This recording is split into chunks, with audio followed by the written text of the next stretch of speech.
Don't worry about your work, you give it up. What do you want? You want a roof? I'll give you. You want food every day? I'll give you. All you have to do is just sit in one place and be blissful. I will feed you for the rest of your life. Can you do? No, you want to mess up something every day.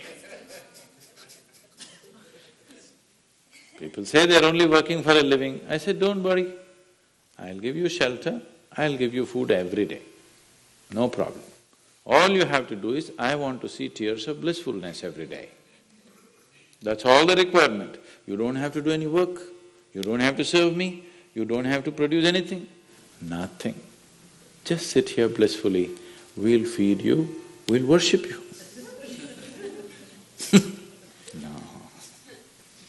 So the problem is not in your work, the problem is not in your life, the problem is not in the world that you live, the problem is just that you have not done the necessary things for this one to flow through this effortlessly, beautifully.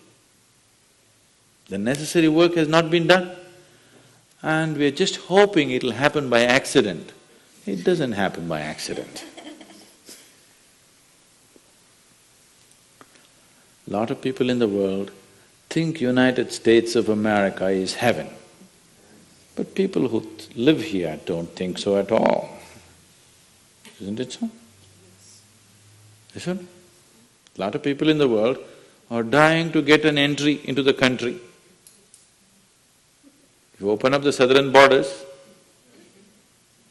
10 million people will enter tomorrow morning because they think this is heaven. But you are not experiencing it that way, isn't it?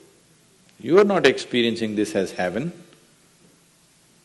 because hell and heaven is not a geographical place. Hell and heaven is what you make out of yourself, isn't it? Too much talk about heaven has been going on because there are too many people who made a hell out of themselves. If you had made a heaven out of yourself, would you talk about going to heaven? If you sit here and you're feeling ecstatic right now, would you aspire to go to heaven, I'm asking? Once it happened, early 20th century,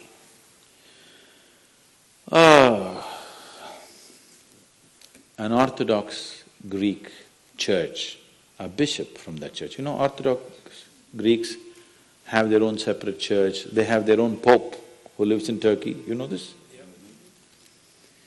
So a bishop from this order had heard so much about Indian mysticism and he wanted to go to India, but he never got around to make it because he had to serve the cloth that he wore. And after 60 years of age, when he is semi-retired, he got the opportunity and went to India.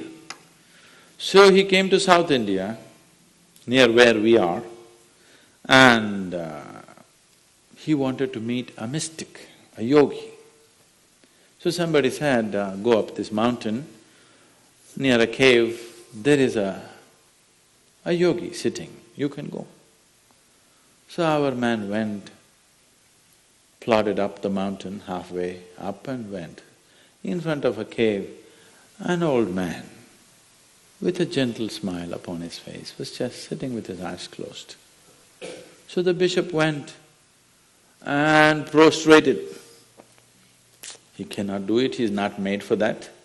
But they had told him, if you go to India, you have to crawl. He prostrated like this and with all his four limbs he got up. The yogi looked at him with amusement. Obviously, he has never prostrated anywhere before. And he smiled. Then the bishop said, I am like this, I am a bishop. I have served in the church for so long, but I have a few questions, can you answer? The yogi smiled and said, yes, please, whatever the question. Then the bishop asked, what is life? At the age of 60. What is life? So the yogi closed his eyes, became very blissful and said, life is like the fragrance of a jasmine on the spring breeze. And tears of blissfulness flowed out of his eyes as he was saying this. Then the bishop said, no, no, no. Our Pope has told us life is like a thorn and we must renounce it. And even symbolically, Jesus himself wore a crown of thorns. So, how come you say this? Our Pope says otherwise.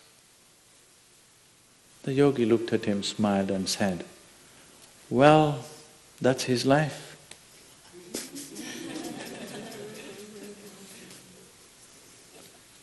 So, what you make out of it is not because of where you are, what you are, it is just what you make out of it, isn't it?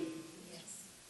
So, have you created the necessary mechanism? Have you created the necessary system? Have you created the necessary ingredients within you to make this like the fragrance of jasmine on a spring breeze and not a thorn? If it's a thorn, we must pluck the damn thing out, isn't it? Isn't it so?